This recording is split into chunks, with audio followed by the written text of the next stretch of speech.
إن الحمد لله نحمده ونستعينه ونستغفره ونعوذ بالله من شرور أنفسنا ومن سيئات أعمالنا من يهده الله فلا مضل له ومن يضلله فلا هادي له وأشهد أن لا إله إلا الله وحده لا شريك له وأشهد أن محمدا عبده ورسوله يا أيها الذين آمنوا اتقوا الله حق تقاته ولا تموتن إلا وأنتم مسلمون يا أيها الناس اتقوا ربكم الذي خلقكم من نفس واحدة وخلق منها زوجها وبث منهما رجالا كثيرا ونساء واتقوا الله الذي تساءلون به والأرحام إن الله كان عليكم رقيبا يا أيها الذين آمنوا اتقوا الله وقولوا قولا سديدا يصلح لكم أعمالكم ويغفر لكم ذنوبكم ومن يطع الله ورسوله فقد فاز فوزا عظيما أما بعد فإن خير الحديث كتاب الله وخير الهدي هدي محمد صلى الله عليه وسلم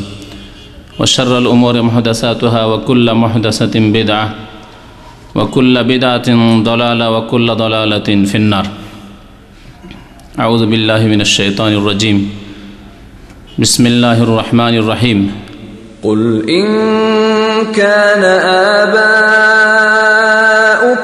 وأبناؤكم وإخوانكم وأزواجكم وعشيرتكم وأموال اقترفتموها وتجارة تخشون كسادها ومساكن ترضونها أحب إليكم من الله ورسوله وجهاد في سبيله فتربصوا حتى يأتي الله بأمره والله لا يهدي القوم الفاسقين قال رسول الله صلى الله عليه وسلم لا يؤمن أحدكم حتى أكون أحب إليه من والده وولده والناس أجمعين মহান আল্লাহ সমস্ত প্রশংসা যে আল্লাহ পাক রব্বুল আলামিন আমাদেরকে সৃষ্টি করেছেন একমাত্র তাঁর ইবাদত বন্দেগীর জন্য। দরুদ ও সালাম নাযিল হোক প্রিয় নবী মুহাম্মদ রাসূলুল্লাহ সাল্লাল্লাহু আলাইহি ওয়াসাল্লামের প্রতি, যিনি আমাদেরকে আল্লাহ পাক রব্বুল আলামিনের ইবাদতের এমন পদ্ধতি যা আল্লাহ পছন্দ করেছেন, যা আল্লাহ মনোনীত করেছেন তা জানিয়ে দিয়ে গিয়েছেন। আল্লাহুম্মা সাল্লি আলাইহি আল্লাহুম্মা বারিক আলাইহি। আল্লাহ পাক রব্বুল আলামিনের কাছে আজকের দিনে 10ই মুহররম, যেই দিনে আল্লাহ পাক রব্বুল আলামিন তাঁর প্রিয় রাসূল মুসা আলাইহিস সালাতু ওয়াস সালাম এবং তাঁর কওম মুমিনিনকে জয়ী করেছিলেন, সম্মানিত করেছিলেন এবং আল্লাহর শত্রু, আল্লাহর দিনের শত্রু, আল্লাহ রসুলের শত্রু, মুমিনদের শত্রু ফিরআউন এবং ফিরআউনের সেনাবাহিনীকে ধ্বংস করেছিলেন। তেমনি আল্লাহ পাকের কাছে আজকের এই মুবারক দিনে দোয়া করি, আল্লাহ পাক যেন মুমিনদেরকে, উম্মতে মুসলিমাকে সম্মানিত করেন, আমিন। আল্লাহ পাক যেন মুমিনদেরকে আল্লাহ সাহায্য দান করেন, মুমিনদেরকে যেন জয়ী করেন। কাফির, বেদিন, ইহুদি, আল্লাহর শত্রু, আল্লাহর দিনের শত্রু, আল্লাহর আম্বিয়া কিরামদের শত্রুদেরকে আল্লাহ পাক রব্বুল আলামিন যেন ধ্বংস করেন, আমিন ইয়া রাব্বাল আলামিন। আজকের বিষয়বস্তু হচ্ছে রাসূলুল্লাহ সাল্লাল্লাহু আলাইহি সাল্লামের ভালোবাসা সম্পর্কে। আল্লাহ পাক তাঁর রাসূল সাল্লাল্লাহু আলাইহি সাল্লামের ভালোবাসা প্রত্যেক মুমিন মুসলিমের ওপর ফরজ করেছেন। রাসূলুল্লাহ সাল্লাল্লাহু আলাইহি সাল্লামের ভালোবাসা ছাড়া ঈমানের কল্পনা করা যায় না। এটি হচ্ছে আহলে সুন্নাত ওয়াল জামাত, কোরআন সুন্নাহর অনুসারী, সহি আকীদা বিশ্বাসী মুসলিম মুমিনদের আকীদা। প্রত্যেক মুসলিমকে ভালোবাসতে হবে আল্লাহ পাককে, আল্লাহ পাকের রসুলকে।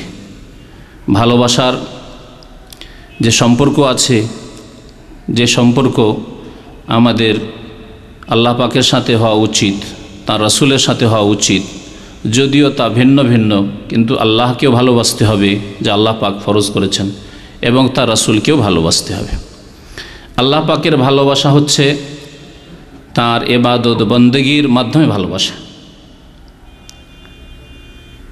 আল্লাহ পাক রব্বুল আলামিনের আমরা বান্দা, সুতরাং এই ভালোবাসাই থাকবে অবুদিয়াত, আল্লাহ পাকের গোলামি, আল্লাহ পাকের দাসত্ব, আল্লাহ পাক রব্বুল আলামিনের ইবাদত বন্দেগী যথাযথ পালন করা। আর রাসূলুল্লাহ সাল্লাল্লাহু আলাইহি ওয়াসাল্লামের ভালোবাসা হচ্ছে আমাদের তার সাথে যে রিসালাতের সম্পর্ক। তিনি আমাদের রাসূল, সারা বিশ্বজাহানের জন্য তিনি রহমত, এবং তার মাধ্যমে আল্লাহ পাকের মনোনীত দিন আমরা পেয়েছি। তার মাধ্যমে আল্লাহ পাক আমাদেরকে হিদায়াত করেছেন, এবং তার মাধ্যম ছাড়া কোনো ব্যক্তি দিন হাসিলের ক্ষেত্রে, আল্লাহ পাকের সন্তুষ্টি পাওয়ার ক্ষেত্রে কখনো সফলতা লাভ করতে পারে না। এই মাধ্যম হচ্ছে রিসালাতের মাধ্যম। এই মাধ্যম দুয়ার ওসিলা ধরার মাধ্যম না, যা বিদাতীদের মধ্যে প্রচলিত রয়েছে। কারণ মাধ্যম বলতে গেলেই আর ওসিলা বলতে গেলেই বিদাতি ধারণা করে বসে যে রাসূলুল্লাহ সাল্লাল্লাহু আলাইহি ওয়াসাল্লামের আমাদের মাধ্যম। কেমন মাধ্যম? রিসালাতের মাধ্যম। জীবনের প্রত্যেকটি ক্ষেত্রে দিক নির্দেশনা নিতে হবে, জীবনের প্রত্যেকটি ক্ষেত্রে অনুসরণ করতে হবে বিনা কোনো শর্তে একমাত্র মুহাম্মদুর রাসূলুল্লাহ সাল্লাল্লাহু আলাইহি ওয়াসাল্লামকে। এই হচ্ছে আমাদের রাসূলুল্লাহ সাল্লাল্লাহু আলাইহি ওয়াসাল্লামের সাথে সম্পর্ক। এবং দুনিয়ার সমস্ত কিছুর চাইতে বেশি ভালোবাসতে হবে আল্লাহ এবং তার রাসূলকে। ভালোবাসা প্রকাশ পাবে আল্লাহ পাকের ইবাদত বন্দেগীকে সুন্দর করার মাধ্যমে। ভালোবাসা প্রকাশ পাবে রাসূলুল্লাহ সাল্লাল্লাহু আলাইহি ওয়াসাল্লামের তার ইত্তিবা, অনুসরণ, তার আনুগত্য এবং তার জীবনের প্রত্যেকটি ক্ষেত্রে দেওয়া দিক নির্দেশনার মোতাবেক জীবনযাপন করার মাধ্যমে। এইভাবে ভালোবাসা প্রকাশ পাবে। ভালোবাসা মানে দু চারটি কোনো কাজ অথবা কথা অথবা দু চারটি এমন কোনো হরকত যা বিদআতপন্থীরা করে থাকে। আশহাদু আন্না মুহাম্মাদুর রাসূলুল্লাহ শুনলে এই আঙ্গুলে চুমান দিয়ে চোখে লাগায়, এগুলোর নাম ভালোবাসা নয়। কারণ এই ভালোবাসার পদ্ধতি আল্লাহ পাকও শেখাননি, তার রাসূল সাল্লাল্লাহু আলাইহি ওয়াসাল্লাম শেখাননি।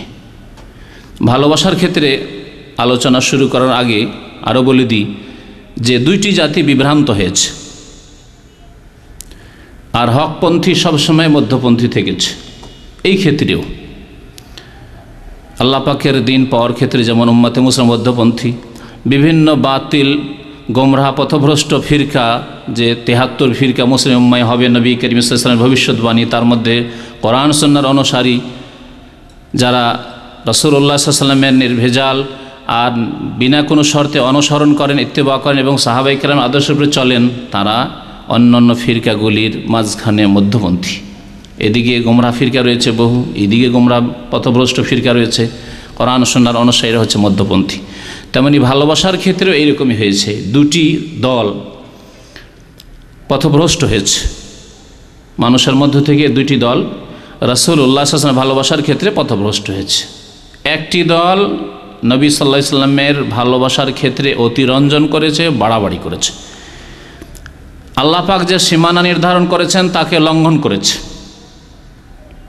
যা শক্তভাবে নিষেধ করেছিলেন নবী করিম সাল্লাল্লাহু আলাইহি ওয়াসাল্লাম। ইরশাদ করেছেন রাসূলুল্লাহ সাল্লাল্লাহু আলাইহি ওয়াসাল্লাম, তুতরুনি, আমার সম্পর্কে তোমরা অতিরঞ্জন করিও না, বাড়াবাড়ি করিও না। কামা আতরাতিন নাসারা ইবনা মারিয়াম, যেমন খ্রিস্টানরা ঈসা বিন মারিয়াম, মারিয়াম আলাইহিস সালামের পুত্র ঈসা আলাইহিস সালাম সম্পর্কে বাড়াবাড়ি করেছিল, অতিরঞ্জন করেছিল। তারা বাড়াবাড়ি করে কি করেছিল? আল্লাহ পাকের বান্দা এবং রাসূলকে তারা ইবনুল্লাহ, আল্লাহর পুত্র সাব্যস্ত করেছিল। আব্দুল্লাহকে তারা ইবনুল্লাহ বানিয়ে দিয়েছিল, কুফরি করেছিল তারা। আল্লাহ পাকের পুত্র সাব্যস্ত করা কুফরি কাজ, এই কুফরি কাজে লিপ্ত হয়েছিল। অথচ ঈসা আলাইহিস সালাম আল্লাহর বান্দা এবং তার রাসূল। ইন্নামা আনা আবদুন, ওই লোকে মনে রাখবে যে নিঃসন্দেহে আমি একজন বান্দা। ফাকুলু, সুতরাং আমার সম্পর্কে তোমরা বলবে আব্দুল্লাহ ওয়া রাসূলুহু, মুহাম্মদ সাল্লাল্লাহু আলাইহি ওয়াসাল্লামকে আব্দুল্লাহ, আল্লাহ পাকের বান্দা এবং তার রাসূল। বান্দাও এবং তার মর্যাদা হচ্ছে রাসূল, শ্রেষ্ঠ বান্দা এবং শ্রেষ্ঠ রাসূল, সমস্ত রাসূলগণের মধ্যে শ্রেষ্ঠ রাসূল, সৈয়দুল মুরসালিন এবং সমস্ত বান্দাদের শ্রেষ্ঠ বান্দা। আমাকে আব্দুল্লাহ বলবে এবং তার রাসূল বলবে। তো যিনি আল্লাহর বান্দা তিনি অন্য কারো বান্দেগী ইবাদত পেতে পারেন না, বরং তিনি আল্লাহ পাকের ইবাদত বন্দেগী করেছেন এবং ইবাদত বন্দেগীর আদেশ প্রদান করেছেন, তোমরা আল্লাহ পাকের ইবাদত বন্দেগী করো। বিদআতপন্থীরা যারা রাসূলুল্লাহ সাল্লাল্লাহু আলাইহি ওয়াসাল্লামের ভালোবাসার নামে বাড়াবাড়ি করেছে, তারা সরাসরি রাসূলের কাছে চাওয়া শুরু করেছে, রাসূলুল্লাহ সাল্লাল্লাহু আলাইহি ওয়াসাল্লামের কাছে ফরিয়াদ করা শুরু করেছে। রাসূলুল্লাহ সাল্লাল্লাহু আলাইহি ওয়াসাল্লামের কবর থেকে কিছু পাবো এই আশা করে সেখানে ধর্ণা দেয়, সেখানে নজরানা পেশ করার চেষ্টা করে। এমনও যুগ ছিল যে তারা কাবার মতো সেখানে তওয়াফও করেছে। এখনও সুযোগ পেলে ছেড়ে দেবেন না সারা পৃথিবীর বিদআতপন্থী কবর পূজারীরা। কারণ যারা জিলানির কবরে তওয়াফ করতে পারে, সিজদা করতে পারে, যারা চিশতির কবরে তওয়াফ সিজদা করতে পারে, যারা শাহজালাল কবরে তওয়াফ সিজদা করতে পারে, যারা আটরসি মাইজবানের তওয়াফ সিজদা করতে পারে, তারা মুহাম্মদুর রাসূলুল্লাহ সাল্লাল্লাহু আলাইহি ওয়াসাল্লামের কবরে এসব শিরক কুফরি করতে পেরে কখনো ছেড়ে দেবে না। কিন্তু আল্লাহ পাক রব্বুল আলামিন ইসলামিক সরকার আলে সৌদ হাফিজাহুমুল্লাহ তাআলা এদেরকে দিয়ে আল্লাহ পাক হেফাজত করেছেন রাসূলুল্লাহ সাল্লাল্লাহু আলাইহি ওয়াসাল্লামের মোবারক কবরের শিরক কুফরি থেকে, বাড়াবাড়ি অতিরঞ্জন থেকে। বর্তমান যুগে আল্লাহ পাকের লাখ লাখ শুকরিয়া আদায় করি এবং এই সরকারেরও শুকরিয়া আদায় করি যে তারা শিরক কুফরিকে অন্তত এই দেশ থেকে যে মুছে ফেলতে পেরেছেন। আল্লাহ পাক তাদেরকে যেন উত্তম প্রতিদান জাযায়ে খায়ের দান করেন। তো নবী করিম সাল্লাল্লাহু আলাইহি ওয়াসাল্লামের ভালোবাসার ক্ষেত্রে এই রকম বিদআতপন্থীরা ভালোবাসতে বাসতে আবদকে মাবুদ বানিয়ে দিয়েছে। আবদকে, যিনি গোলাম ছিলেন, মাবুদ মানে তার জন্য ইবাদত বন্দেগী করা শুরু করেছে, মাবুদ বানিয়ে ফেলেছে। আল্লাহ পাকের বহু হক দিয়ে দিয়েছে, বহু অধিকার দিয়ে দিয়েছে। আর আরেক দল নবী করিম সাল্লাল্লাহু আলাইহি ওয়াসাল্লামের ভালোবাসার ক্ষেত্রে গাফিলতি করেছে, অনীহা প্রকাশ করেছে। তাদের বিভিন্ন শ্রেণী আছে। কেউ তো কুফরি করেছে, কাফের সমাজ, নামে মাত্রে মুসলমান, সারা জীবন তাদের ইসলাম কি, রাসূল কে এবং রাসূলের আদর্শ কি, আমাদেরকে কি করণীয় আমাদের জন্য, আমাদের কি বর্জনীয়, আমাদের আদর্শ কি, এ সম্পর্কে কোনো ভ্রুক্ষেপ হল না তাদের। তারা নবী করিম সাল্লাল্লাহু আলাইহি ওয়াসাল্লামের ভালোবাসার ক্ষেত্রে তারা বড় ত্রুটি করেছে, বরং মানহানি করেছে। যারা রাসূলুল্লাহ সাল্লাল্লাহু আলাইহি ওয়াসাল্লামের যথাযথ ভালোবাসার হক আদায় করল না। এইরকমই বেনামাজি, আধা নামাজি, এইরকমই বিদাতি, যাদের কাছে হুজুরের কথা তো অত্যন্ত মূল্যবান, তাদের পীরে কিবলার কথা তো অত্যন্ত মূল্যবান, কিন্তু যদি বলা হয় কালা রাসূলুল্লাহ সাল্লাল্লাহু আলাইহি ওয়াসাল্লাম, নবী করিম সাল্লাল্লাহু আলাইহি ওয়াসাল্লাম এইরকম বলেছেন, যদি বলা হয় নবী করিম সাল্লাল্লাহু আলাইহি ওয়াসাল্লাম এইভাবে নামাজ পড়তেন, তাহলে গোঁড়া বিদআতপন্থীদের কোনো পরোয়া নেই। সামান্যতম তাদের মধ্যে পরিবর্তন দেখা যায় না, বরং তারা অনেক সময় কোনো দ্বিধা নেই, হাদিস অস্বীকার করতেন না। আমাদের আলেম আলমার হুজুররা এত বড় আলেমরা বুঝতেন না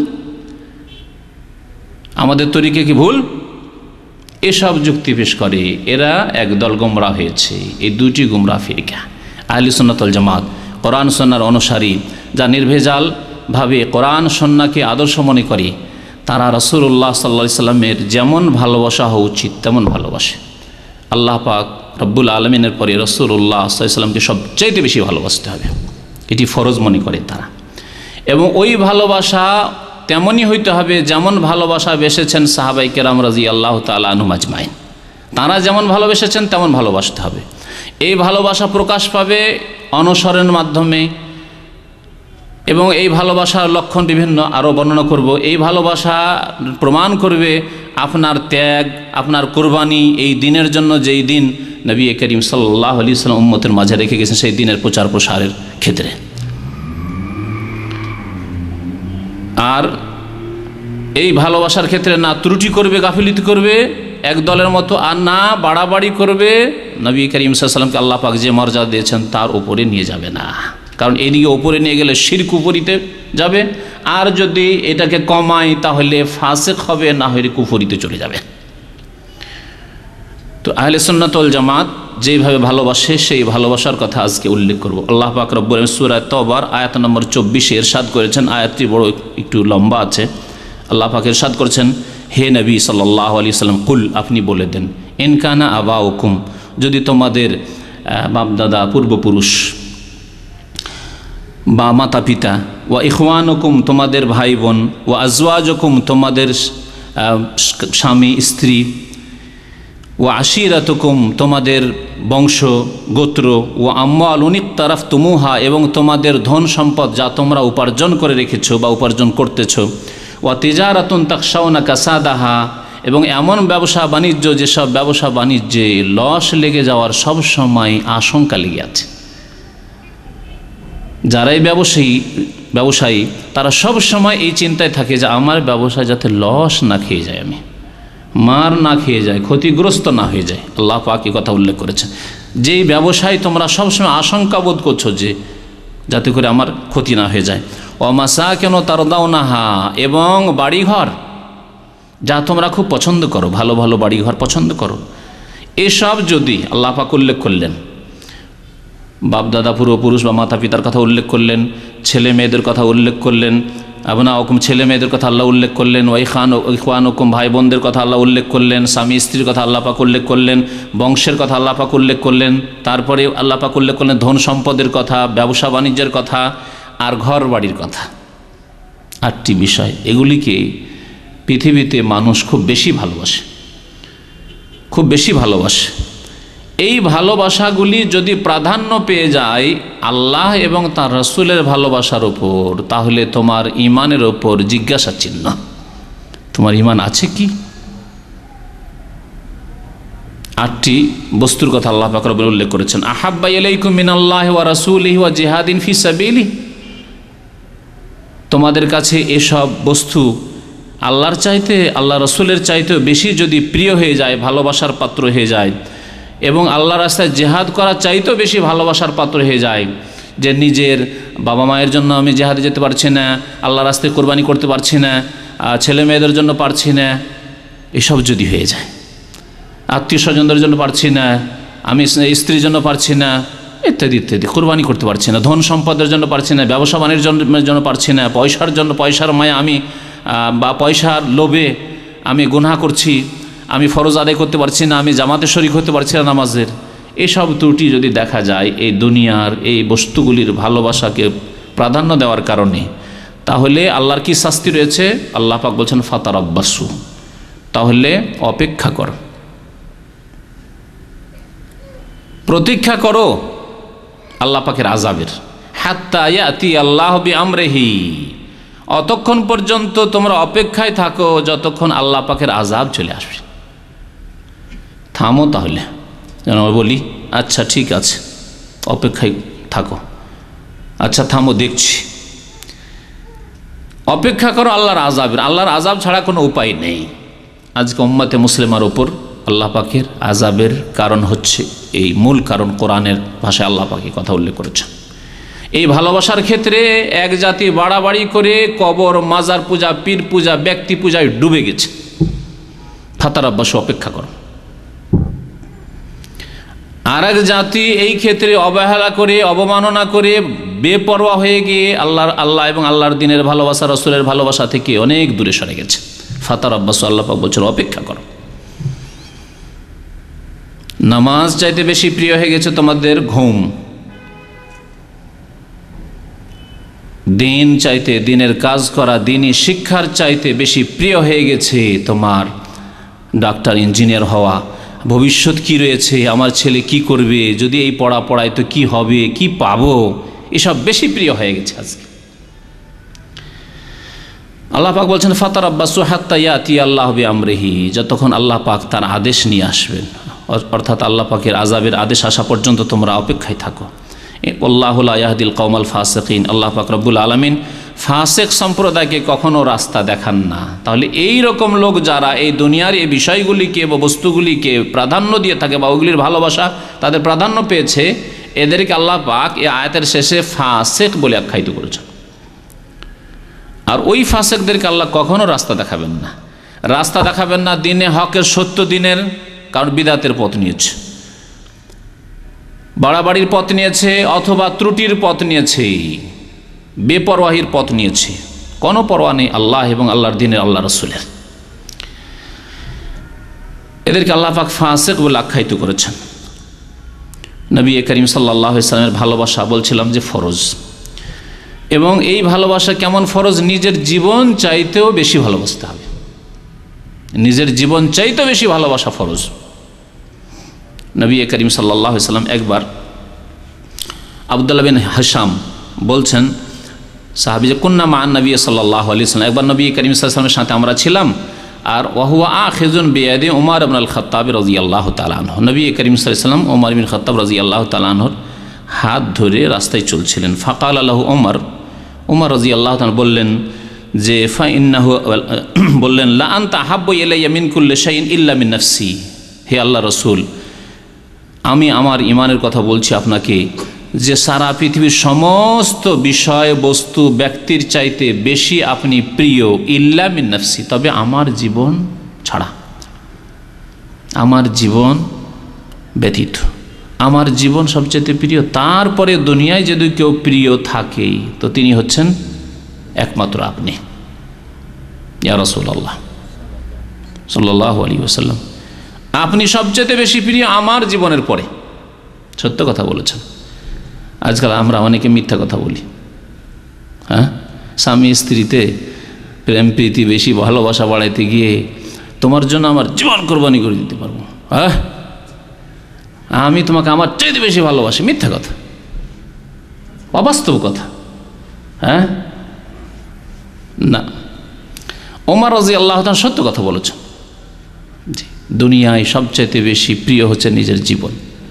কত যত্ন করছেন এই দেহটা, মাথা থেকে পা পর্যন্ত, এই শরীরের কোনো অসুখ বিসুখ হলে কত যত্ন করছেন, কিন্তু এই শরীরের এই খোলের, হ্যাঁ, এই যে ওপরের কভার আছে, এর কোনো মূল্য নেই যদি ভিতরে আত্মাটা না থাকে। এই আত্মার সেবাই করছেন না। আত্মার সেবা হচ্ছে তাকে দিনের আহার দেওয়া, হ্যাঁ, ইমানি আহার দেওয়া, নামাজে তার যে হক রয়েছে, জিকির আজকার, রোজা, যাকাত, ইবাদত বন্দেগী, সমস্ত ইবাদত বন্দেগী হচ্ছে, এটি হচ্ছে আহার আত্মার। দিচ্ছেন না আপনি, না দিলে অসুস্থ হয়ে পড়ে এই আত্মা। আমাদের আত্মাগুলি অসুস্থ, শরীর দেখতে খুব সুন্দর। আল্লাহ পাক এই ব্যাধির কথা কোরআনে কারীম উল্লেখ করেছেন, ফি কুলুবিহিম মারাদ। এই ব্যাধি কোন ব্যাধি? শরীরের ব্যাধি না, মাথার ব্যথা না, পায়ের ব্যথা না, পেটের ব্যথা না, ক্যান্সার শরীরের, না, এইসব রোগ না। ফি কুলুবিহিম মারাদুন ফাযাদাহুমুল্লাহু মারাদা ফায়াতমাআল্লাযী ফি কলবিহি মারাদ। আল্লাহ পাক এই মারাদের কথা উল্লেখ করেছে, শরীরের ব্যাধির কথা আল্লাহ পাক উল্লেখ করেননি, কারণ এই ব্যাধি খুব সহজ ব্যাধি। এই ব্যাধি যদি আল্লাহ না করে কাউকে হয়, আইয়ুব আলাইহিস সালামের মতো আম্বিয়া এবং রসুল, আল্লাহ নেক বান্দাদের হয়েছে এই ব্যাধি, তবু জান্নাতে যেতে বাধা সৃষ্টি করতে পারবে না, বরং গুনাহ খাতার কাফারা হবে, মাফ হবে, জান্নাতে যাওয়া আরও সহজ হবে যদি বালা মুসিবত বিপদ আপদ আসে, অসুখ বিসুখ হয় তাহলে। কিন্তু যদি আত্মার ব্যাধি হয় তাহলে জান্নাতে যেতে বড় বাধা সৃষ্টি হয়ে যাবে। তো উমর রাদিয়াল্লাহু তাআলা আনহু বললেন যে লা আনতা আহাব্বু ইলাইয়া মিন কুল্লি শাইইন ইল্লা মিন নাফসি, আপনি দুনিয়ার সমস্ত কিছু চাইতে বেশি ভালোবাসার পাত্র আমার কাছে, তবে আমার জীবন ছাড়া। ফাকাল নবী সাল্লাল্লাহু আলাইহি ওয়াসাল্লাম, নবী কারীম সাল্লাল্লাহু আলাইহি ওয়াসাল্লাম বললেন যে ওয়াল্লা ওয়াল্লাযী নাফসি বিয়াদিহি, না, এতে কিন্তু কাজ হবে না উমর, এতে কাজ হবে না। ওয়াল্লাযী নাফসি বিয়াদিহি, সেই আল্লাহর শপথ করে বলছি যার হাতে আমার প্রাণ রয়েছে, জীবন রয়েছে, হাত্তা আকুনা আহাব্বা ইলাইকা মিন নাফসিকা, অতক্ষণ পর্যন্ত তুমি খাঁটি মুমিন হতে পারবে না, পূর্ণাঙ্গ মুমিন মুসলিম হতে পারবে না, যতক্ষণ পর্যন্ত তোমার জীবন চাইতে বেশি আমি তোমার কাছে প্রিয় ব্যক্তি হিসাবে বিবেচিত না হব। ফাকাল লাহু উমর, উমর রাদিয়াল্লাহু তাআলা আনহু বললেন যে ইমানটাকে আরও তাজা করতে হবে। এতদিন হয়তো এই চিন্তাতে ছিলাম বা এই বিশ্বাসে ছিলাম যে নিজের জীবনটাকে যদি বেশি ভালোবাসি তবু মনে হয় অসুবিধা নেই, খাঁটি মুমিন হয়ে গেছি। না, আমার জীবন চাইতে বেশি আল্লাহ রসুলকে ভালোবাসতে হবে। কথা জানতে পারলাম। একটু পরে বলছেন ফাইন্নাহু আল-আন, এখন আমার ইমানের ওজন করে বলছি ইয়া রাসূলুল্লাহ, ওয়াল্লাহি আল্লাহর কসম করে বলছি, লা আনতা আহাব্বু ইলাইয়া মিন নাফসি, আমার জীবন চাইতে বেশি আপনি প্রিয় ব্যক্তি ইয়া রাসূলুল্লাহ সাল্লাল্লাহু আলাইহি ওয়াসাল্লাম। ফাকাল নবী সাল্লাল্লাহু আলাইহি ওয়াসাল্লাম, নবী করিম সাল্লাল্লাহু আলাইহি ওয়াসাল্লাম বললেন আল আনা ইয়া উমর, এখন ঈমান সম্পূর্ণ হয়েছে হে ওমর, এখন ঈমান কামিল হয়েছে। রাসূলুল্লাহ সাল্লাল্লাহু আলাইহি ওয়াসাল্লামকে দুনিয়ার সমস্ত কিছুর চাইতে, ছেলে মেয়ে বাবা মা আত্মীয় স্বজন যা কিছু আছে, এমনকি নিজের জান জীবন চাইতে বেশি ভালোবাসতে হবে। সহিহ বুখারী শরীফ হাদিস। নবী করিম সাল্লাল্লাহু আলাইহি ওয়াসাল্লামের ভালোবাসা ছেলে মেয়ের চাইতে ভালো হইতে হবে, বেশি হইতে হবে। ধন সম্পদ চাইতে ভালোবাসা বেশি হইতে হবে। মুখে বললেই কথা হবে না। মুখে অনেকেই বলবেন যে আমরা দুনিয়ার সব কিছু চাইতে আল্লাহ রসুলকে ভালোবাসি, কিন্তু আপনাকে যদি কেউ গাল দেয়, সাথে সাথে একেবারে মাথা থেকে পা পর্যন্ত আগুন লেগে গেছে মনে হচ্ছে। আপনার আম্মাকে যদি কেউ গালি দেয়, তাহলে তো বলার প্রয়োজনই মনে করেন যে আপনার অবস্থা কি হইতে পারে। আপনার যদি বাপ তুলে কেউ গালি দেয়, তাহলে যে কি অবস্থা হইতে পারে আপনার। হ্যাঁ, আপনার স্ত্রীকে যদি কেউ গালি দেয়, তাহলে কি অবস্থা আপনার হইতে পারে। নিজের কথা নিজে চিন্তা করুন। যে ব্যক্তি গালি খেয়েছে আর তার শরীরে আগুন লেগেছে, হ্যাঁ, তার রাগ হয়েছে, সে অনুভব করবে যে কেমন হয় অবস্থাটা। আমার আম্মাকে গালি দিলে, আমার ছেলে মেয়েকে গালি দিলে, আমার স্ত্রীকে গালি দিলে আমি কি করতে পারি। আর রাসূলুল্লাহ সাল্লাল্লাহু আলাইহি সাল্লামের ব্যঙ্গচিত্র করল, রাসূলুল্লাহ সাল্লাল্লাহু আলাইহি সাল্লামকে নিয়ে ঠাট্টা বিদ্রূপ করছে, রাসূলুল্লাহ সাল্লাল্লাহু আলাইহি সাল্লামের সাথে কাফের বেয়াদবি করছে, রাসূলুল্লাহ সাল্লাল্লাহু আলাইহি সাল্লামের আদর্শ ছেড়ে শিরক কুফরিতে লিপ্ত, আর আমরা নিজের ঘরে আরামসে ঘুমাচ্ছি, কোনো পরোয়া নেই। তাহলে কোথায় প্রমাণ যে রাসূলুল্লাহ সাল্লাল্লাহু আলাইহি সাল্লামকে দুনিয়া সব কিছু চাইতে ভালোবাসি? মুখে বললে হবে? নবী করিম সাল্লাল্লাহু আলাইহি ওয়াসাল্লাম ইরশাদ করেছেন, যে হাদিসটি শুরুতে পাঠ করেছি, আনাস রাদিয়াল্লাহু তাআলা আনহু বর্ণনা করেছেন, কালান নবী সাল্লাল্লাহু আলাইহি ওয়াসাল্লাম লা ইউমিনু আহাদুকুম, তোমাদের কোনো ব্যক্তি খাঁটি মুমিন মুসলিম হতে পারবে না। লা ইউমিনু আহাদুকুম মানে ঈমানান কামিলান, খাঁটি মুমিন হতে পারবে না, পূর্ণাঙ্গ মুমিন হতে পারবে না, দুর্বল মুমিন হবে যদি ভালোবাসায় কিছু ত্রুটি থাকে। আর যদি ভালোবাসাতে একেবারে পুরোদমে ত্রুটি থাকে, একেবারে অবহেলা থাকে, তাহলে ঈমান নেই হয়তো। সব ক্ষেত্রে এক অবস্থা বলা যাবে না, প্রত্যেক মানুষের এক অবস্থা অবশ্যই নাই, কারণ ভালোবাসা না হওয়াতেও পার্থক্য আছে, সবাই একই পর্যায়ের নয়। লা ইউমিনু আহাদুকুম, তোমাদের কেউ খাঁটি মুমিন হতে পারবে না, হাত্তা আকুনা আহাব্বা ইলাইহি, যতক্ষণ পর্যন্ত আমি তার নিকট অত্যন্ত প্রিয় না হয়ে যাব, মিন ওয়ালিদিহি ওয়া ওয়ালাদিহি ওয়ান নাসি আজমাইন, তার মাতা পিতার চাইতে, তার ছেলে মেয়ের চাইতে, ওয়ান নাসি আজমাইন, সমস্ত মানুষের চাইতে, সমস্ত মানুষের চাইতে বেশি যতক্ষণ পর্যন্ত আমি তার কাছে ভালোবাসার পাত্র না হয়ে যাব, ততক্ষণ সেই ব্যক্তি কামিল মুমিন হতে পারবে না। মুত্তাফাকুন আলাইহি, বুখারী মুসলিম শরীফের হাদিস। ভালোবাসা যদি নবী করিম সাল্লাল্লাহু আলাইহি সাল্লামের ভালোবাসায় ত্রুটি থাকে, তাহলে আল্লাহ পাক কত বড় আযাবের ধমক দিয়েছেন। তাহলে আজকে উম্মতে মুসলিমার ওপর আযাবের বিভিন্ন কারণের মধ্যে এটি একটি কারণ। ভালোবাসার ক্ষেত্রে হয় অতিরঞ্জন বাড়াবাড়ি, এটি আযাবের কারণ। ভালোবাসার ক্ষেত্রে শিথিলতা, অবহেলা, অবমাননা। আপনার আজকাল রাজনৈতিক দলগুলি রয়েছে, গণতান্ত্রিক দেশের কথা, বাংলাদেশ, ভারত, পাকিস্তান, সব দেশের কথা বিশেষ করে বলছি, সেই দেশেরই মানুষ যেহেতু আমরা, তো আমাদের যে রাজনৈতিক দলের নেতা নেত্রী রয়েছে, তাদের ভালোবাসা কত কত তাদের ভালোবাসা, তাদের জন্য নিজের জীবনের কোনো পরোয়া নেই, নিজের ভবিষ্যৎ বলে আপনার কোনো চিন্তা নেই, যে এই করতে গিয়ে আমার জীবনটা চলে যেতে পারে, আমার স্ত্রী বিধবা হয়ে যেতে পারে, এইসব দলীয় মারামারি করতে গিয়ে আমার ছেলে মেয়েগুলি এতিম হয়ে যেতে পারে, আমি কেনই সব কাজে যাব, কোনো পরোয়া নেই। অথচ দিনের ক্ষেত্রে আপনাকে এসবও করতে বলা হচ্ছে না, বলা হচ্ছে হাইয়া আলাস সালাহ, নামাজের জন্য এসো। না, নামাজ পড়তে পারছি না। আজকে খোবার জেলে বক্তব্য ছিল, তো লোক অল্প ছিল, তো ভাবলাম লোক অল্প থাকলে তখন বক্তব্য না করে তখন নামাজের তালিম বা শিক্ষা জিজ্ঞাসা করা শুরু করি। সুবহানাল্লাহ, জিজ্ঞাসা করলাম সূরা ফাতিহা কোনো রকম তো শোনাইল, তারপরে আর কিছুই জানে না, জন্মগত মুসলমান। আত্তাহাত মোটেই মুখস্থ নেই, শুরুটাও মুখস্থ নেই, আল্লাহুম্মা সাল্লি আলা মুহাম্মাদ দুরুদ ইব্রাহিমে মোটেই মুখস্থ নেই। অথচ যারা রাজনৈতিক দল করেন তাদের জিজ্ঞাসা করেন যে আপনাদের দল কখন থেকে শুরু হয়েছে, কে শুরু করেছে, প্রথম কে নেতা ছিল, তারা কতদিন গদিতে থেকেছে, এর আগে 5 বছর না 10 বছর, কবার করে এসেছে, সব মুখস্থ আছে। নায়ক নায়িকা, গায়ক গায়িকা, ফুটবল ক্রিকেটের যেগুলি খেলোয়াড় তাদের নাম সব মুখস্থ আছে। এই হইল উম্মতে মুসলিমার আজকাল বাস্তব অবস্থা। তাহলে কাদের ভালোবাসেন আপনি? রাসূলুল্লাহ সাল্লাল্লাহু আলাইহি ওয়াসাল্লাম ভালোবাসেন আপনি? আল্লাহর দ্বীনকে ভালোবাসেন আপনি? সাহাবায়ে কেরামদেরকে ভালোবাসেন আপনি? না ভালোবাসেন আপনি ফাসেক, ফাসেকা, পাপিষ্ট, গুনাহগার, এদেরকে ভালোবাসেন আপনি? নবী করিম সাল্লাল্লাহু আলাইহি ওয়াসাল্লামকে ভালোবাসলে পাবেন কি? আল্লাহ পাক দুনিয়াও দেবেন, আখিরাতও দেবেন। আল্লাহ পাক এই দোয়াও শিখিয়েছেন কোরআনে কারিমে, রব্বানা আতিনা ফিদ দুনিয়া হাসানা ওয়া ফিল আখিরাতি হাসানা ওয়া কিনা আযাবান নার। আল্লাহ, পৃথিবীতেও আমাকে কল্যাণ দান করো, আর পরকালেও আমাকে কল্যাণ দান করো, আর জাহান্নামের আযাব থেকে আমাকে রক্ষা করো। এই দোয়া নবী করিম সাল্লাল্লাহু আলাইহি ওয়াসাল্লাম খুব বেশি বেশি পড়তেন, কোরআনী দোয়া, কারণ অত্যন্ত ব্যাপক দোয়া। এতে এমন কিছু থাকলো না যা চাইলেন না আপনি। দুনিয়ার সার্বিক মঙ্গল চাইলেন, আর পরকালের সমস্ত রকমের কল্যাণ চাইলেন আপনি। এই দোয়াগুলি বেশি বেশি আল্লাহ পাকের কাছে করবেন।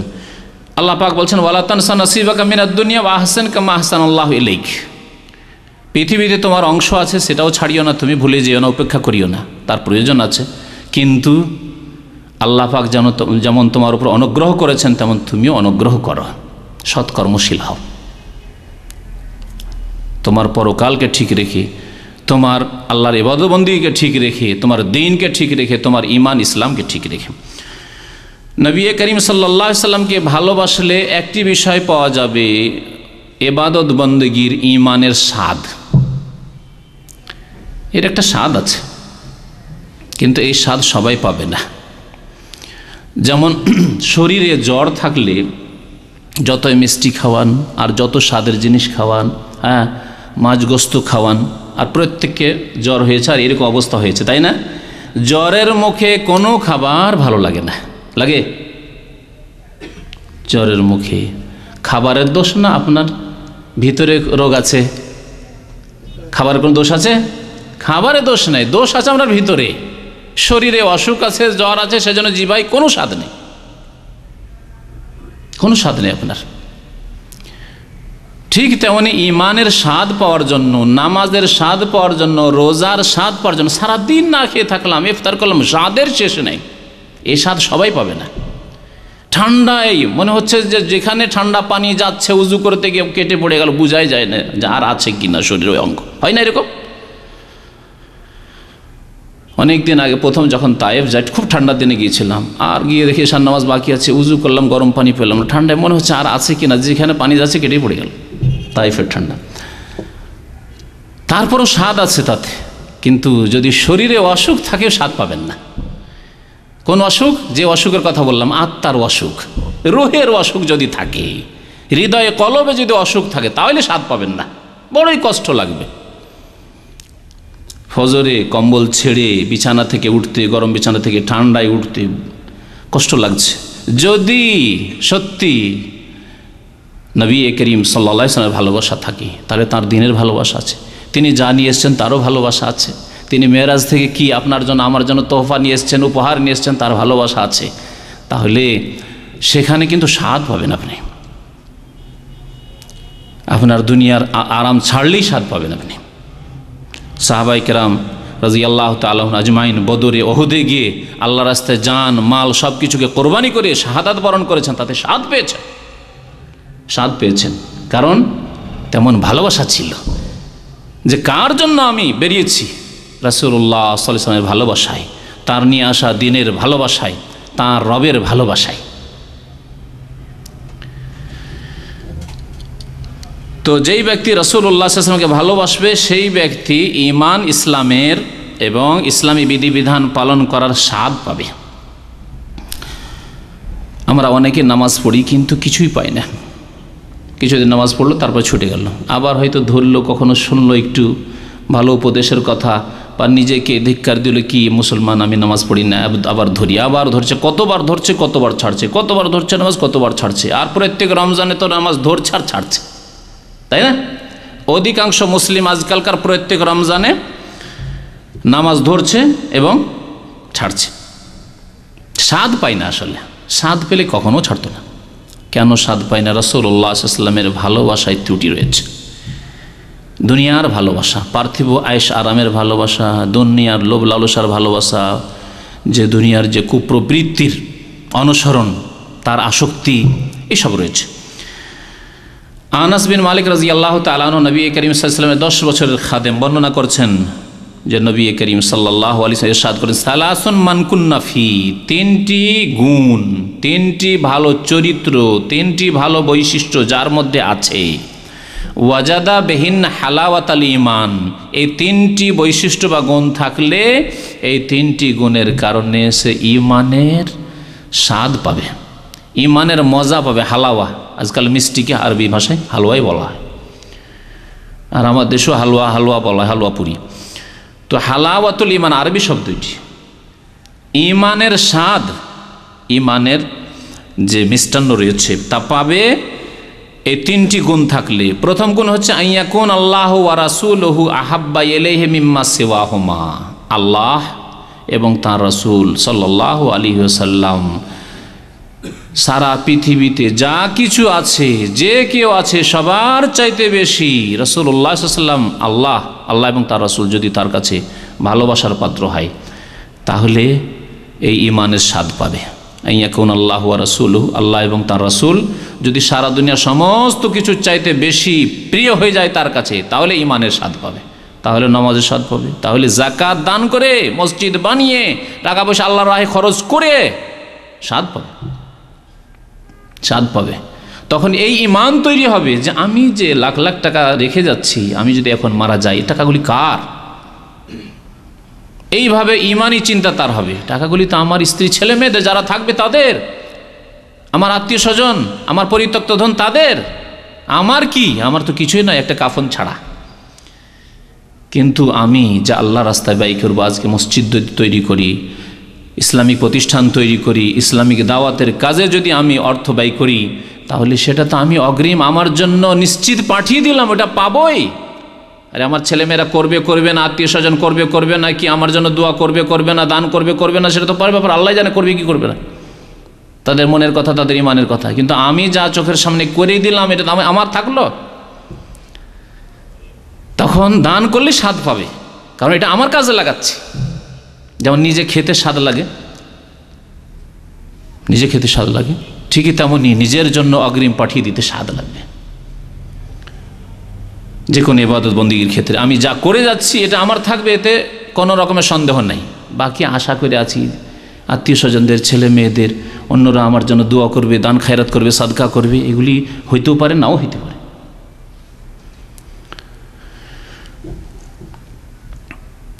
দ্বিতীয় ভালো গুণ হচ্ছে ও আন ইউহিব্বাল মারআ লা ইউহিব্বুহু ইল্লা লিল্লাহ, এবং যে কোনো ব্যক্তিকে ভালোবাসবে একমাত্র ভালোবাসবে আল্লাহর সন্তুষ্টির জন্য, আল্লাহর জন্য ভালোবাসবে। তাহলে আমাদের সম্পর্ক হবে ঈমানি সম্পর্ক যে কোনো মানুষের সাথে, আমাদের ভালোবাসার সম্পর্ক হয় মানুষের সাথে আল্লাহর সন্তুষ্টির জন্য। আল্লাহকে যে ভালোবাসে আমিও তাকে ভালোবাসি, আল্লাহ রাসূলকে যে ভালোবাসে তাকে আমি ভালোবাসি, আল্লাহর দ্বীনকে যে ভালোবাসে তাকে আমি ভালোবাসি, যে ব্যক্তি নামাজকে ভালোবাসে তাকে আমি ভালোবাসি, যাকে আমি নিয়মিত ফজরে পাই তাকে আমি ভালোবাসি, যাকে আমি শিরক বিদআত মুক্ত পাই তাকে আমি ভালোবাসি। যেই ব্যক্তি ভালোবাসার ক্ষেত্রে অতিরঞ্জন বাড়াবাড়িও করে না, শিরক কুফরি বেদাতি কাজও করে না, আর গাফিলতিও করে না, ত্রুটিও করে না, তাকে আমি ভালোবাসি। এসব হচ্ছে আমাদের ভালোবাসার ভিত্তি।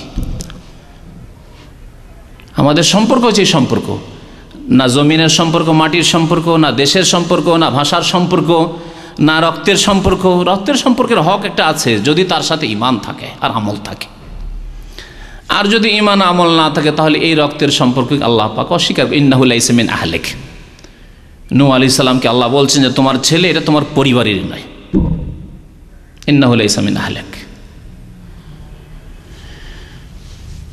তো ভালোবাসবে মানুষকে আল্লাহর জন্য ভালোবাসবে, এইরকম ব্যক্তিকে আল্লাহ পাক রব্বুল আলামিন কাল কিয়ামতে তার স্পেশাল ছায়া দান করবেন।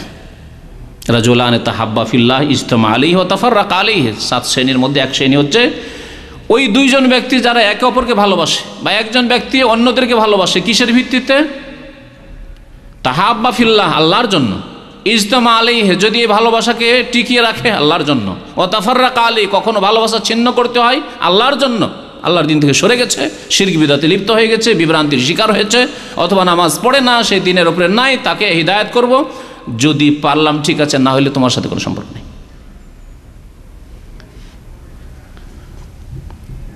তৃতীয় ভালো গুণ হচ্ছে ওয়াই ইয়াকরাহ আন ইয়াউদা ফিল কুফর কামা ইয়াকরাহ আন ইউকযাফা ফিন নার।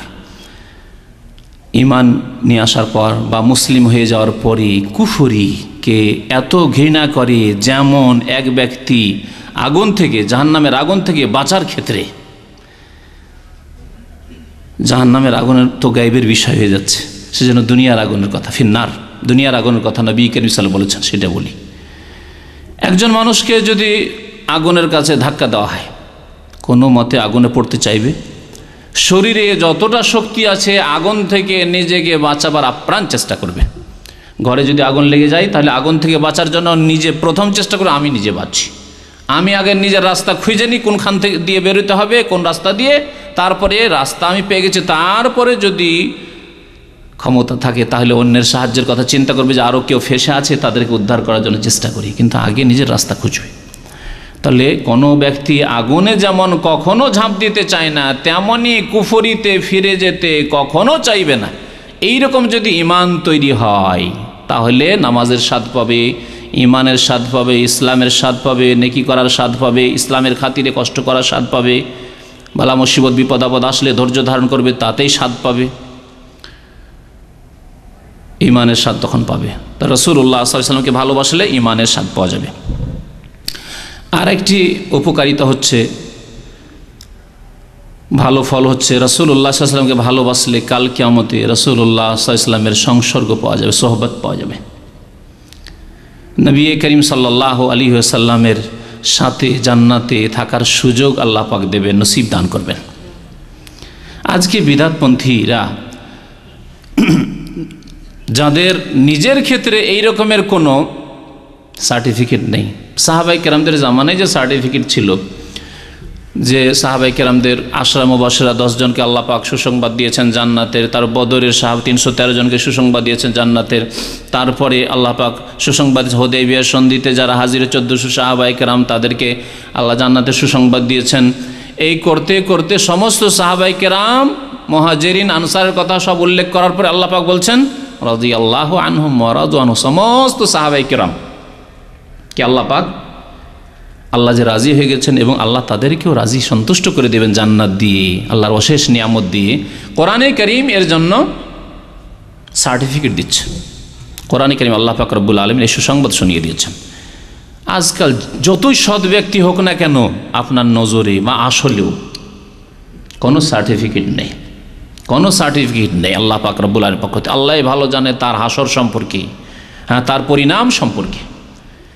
তারপরে তাদের বাড়াবাড়ি, তাদের ভক্তদেরও বাড়াবাড়ি, আর নিজেরও ফেরাউনি বাড়াবাড়ি, যে এইরকম কথাবার্তা বলতেও দ্বিধাগ্রস্ত হয় না, যে বাবারা মুরিদানদের থেকে বায়াত নেওয়ার সময়, বাবারা তোমরা আমার সাথে বায়াত করলে তোমাদেরকে ছেড়ে আমি একা জান্নাতে যাব না, মনে হচ্ছে জান্নাতের দায়িত্ব নিয়ে রেখেছে।